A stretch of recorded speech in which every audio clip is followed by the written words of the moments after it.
there you go. Max Verstappen, or the way the Dutch pronounce it, because we've all been saying it wrong. Most of the people have been saying Max Verstappen, or Max Verstappen. But the right way to say it is Max Verstappen. Max Verstappen. That's the right way to pronounce his name. So when I say Max Verstappen, instead of saying Max Verstappen, I'm going to say Max Verstappen. That's the way you pronounce his name. That's the Dutch way of pronouncing his name. So that's the way we're going to pronounce his name. Anyway.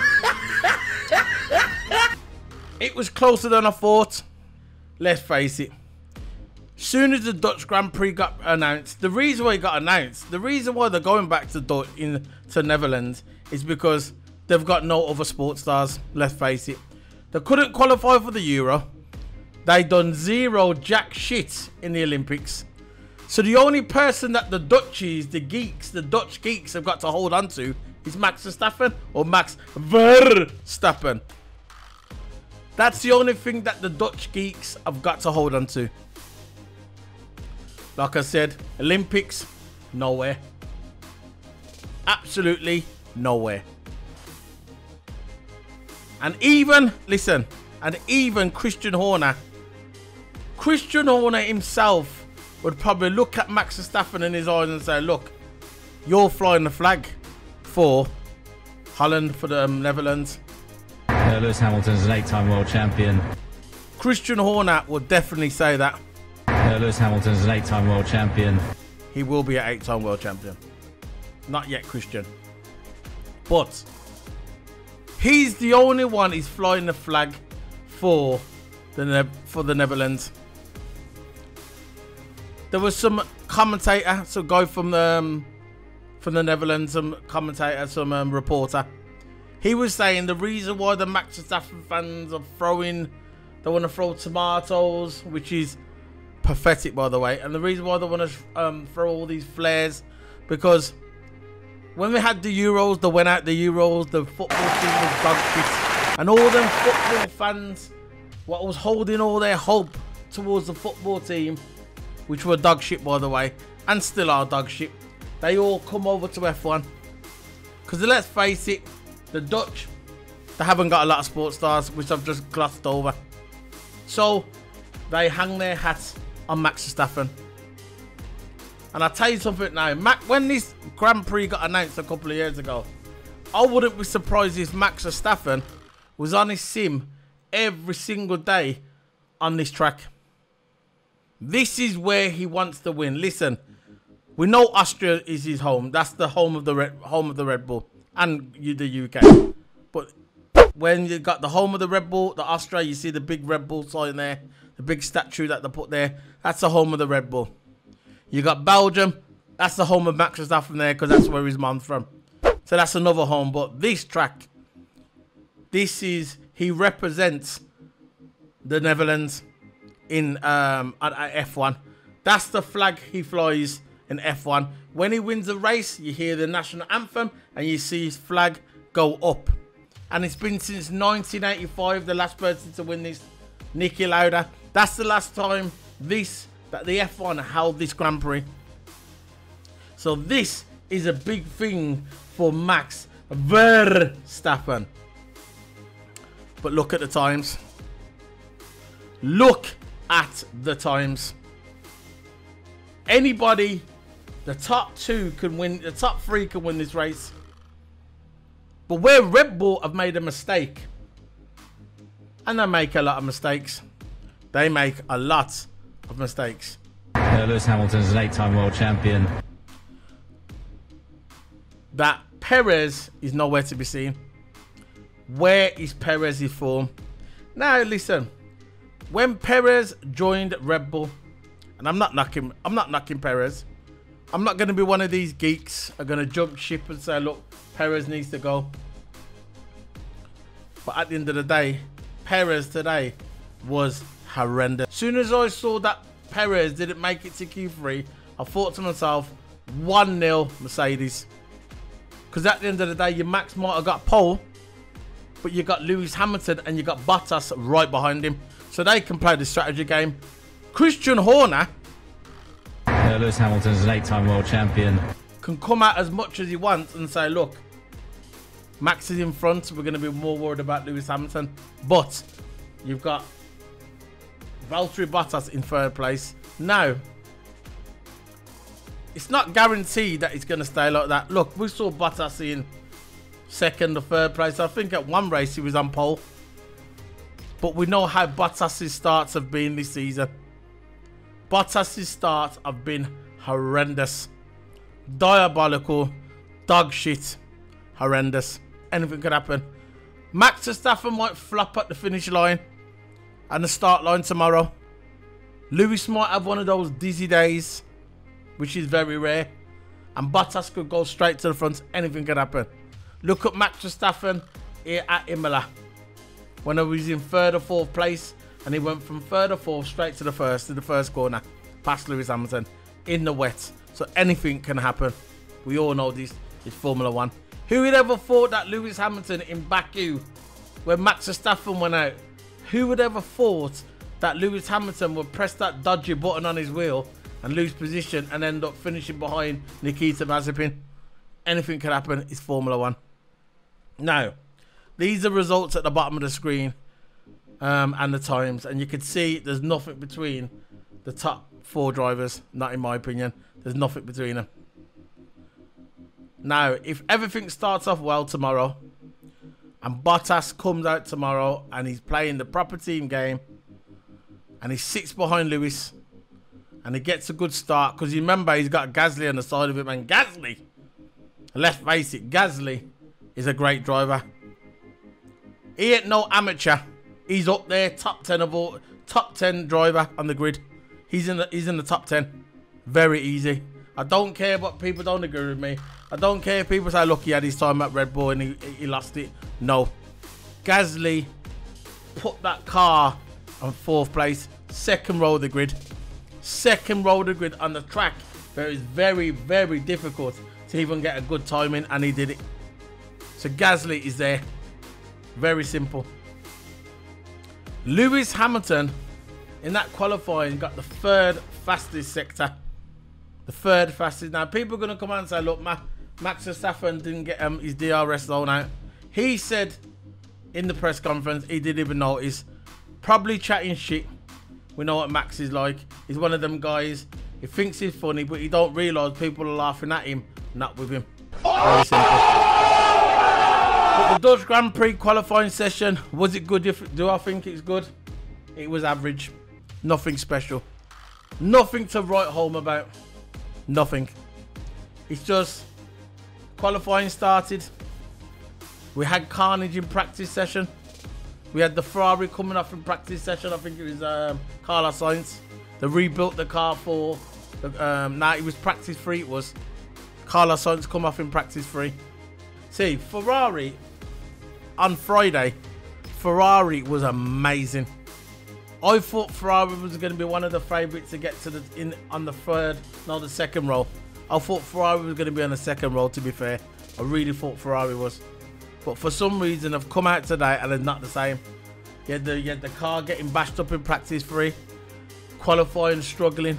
Leclerc and Sainz. And it's like it's a completely different car. It's like they've changed the setup and they've come into the qualifying. On day 2, on Saturday. And it's like a different car. So I don't know what's going on with Ferrari. But all I know, right, there's a chance that I'm going to say this now. I know Bottas is 3rd place, and if he holds the position, that's good.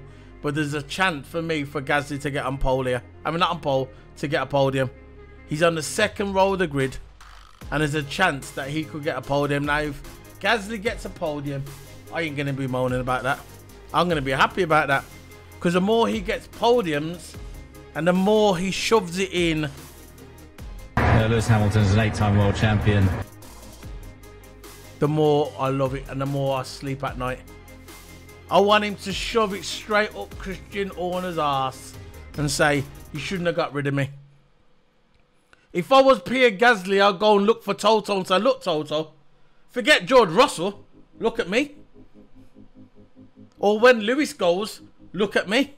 Don't look at nobody else. I'll be waiting. You got Lewis Hamilton do a couple more years in Formula 1. He can sail off into the sunset and then pick me. And then I can win the championship and shove it up Christian Horner's ass. I know that Gasly's thinking that.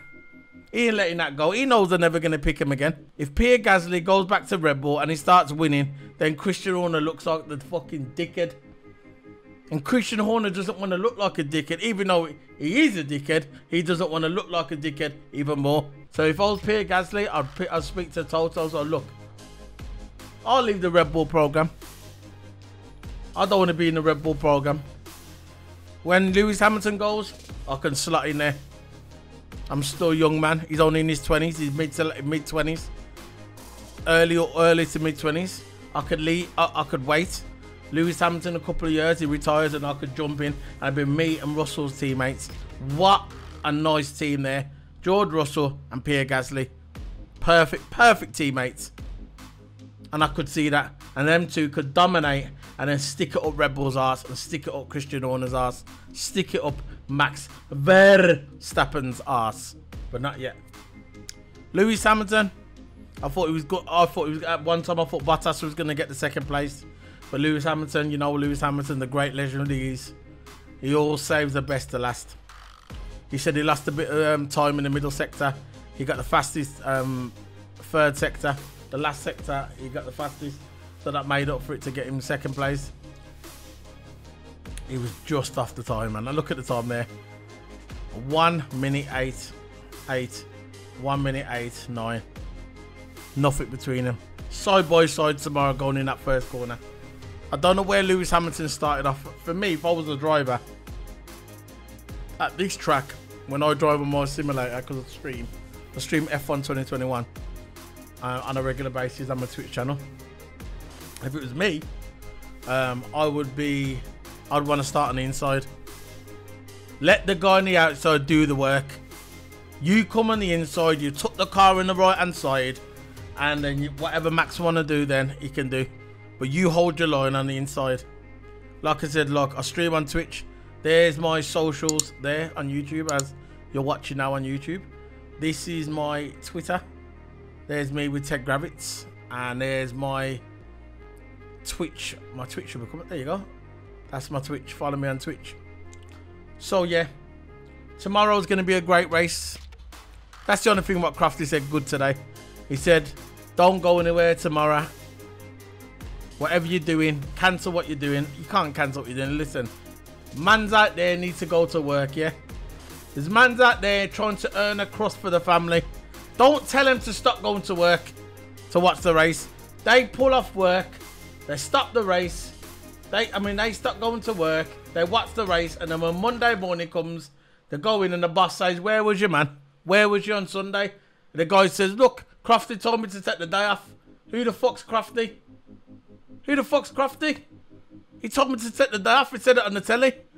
You're going to get some dumb geek like that. They're going to go, look, you're sacked. Why am I sacked? Because you didn't come into work? No. Crafty told me on F1. Who the fuck is Crafty? He's some geek on F1. He's a commentator. He said, don't go work. Come and watch the race. And then your boss turns around and says, yeah, I don't give a fuck about Crafty. You're fucking fired. There you go. So if you need to go to work, go to work. Okay? If you don't have to go to work, watch the race because it's going to be a good race. So remember, go to work if you have to go to work. And if you don't have to go to work, I recommend you watching this race. Even if you're not a Formula 1 fan, you want to watch this race, especially turn 1. So if your boss calls you on the phone and says, where are you? Go to work. Don't take the day off work if you need to provide money for you and your family. If you need to go anywhere, cancel it. Watch this race. That's exactly what he said. But what he should have said, if you have to go to work, go to work. But he didn't. I'm telling you, because I'm solo P1. But anyway, moving on. So, George Russell was on a flyer. Q2 setting the fastest lap again. That was Max Verstappen in Q2. So we're on Q2 now. So Q1 started. Max Verstappen set the fastest lap. 1 minute 10. Flat out. Bottas was second, Hamilton was third place at the beginning. Then Hamilton went for another stint and he got third place. And that was the end of Q2. That was the end of Q1. Nothing, it was a formality. Same people out. Perez. So Perez went out in Q. I think that was the biggest shock of Q1. Perez going out, so we got stuck behind the traffic. Perez, Vettel, Kubica. So we knew Kubica was going to go out because he's in a dog shit Alfa Romeo. We had Schumacher went out and Mazepin. That goes back to the incident on the track why Vettel never got through. He got stuck behind Schumacher and Mazepin. Both side by side. They've done their laps, both side by side. Two cars are going round and Vettel got stuck behind. And the third thing Crofty said is Nikita Mazepin's going to get a penalty. Yeah, and Schumacher. But he didn't say Schumacher. He just said Mazepin's going to get a penalty. So I said, what's your problem, man?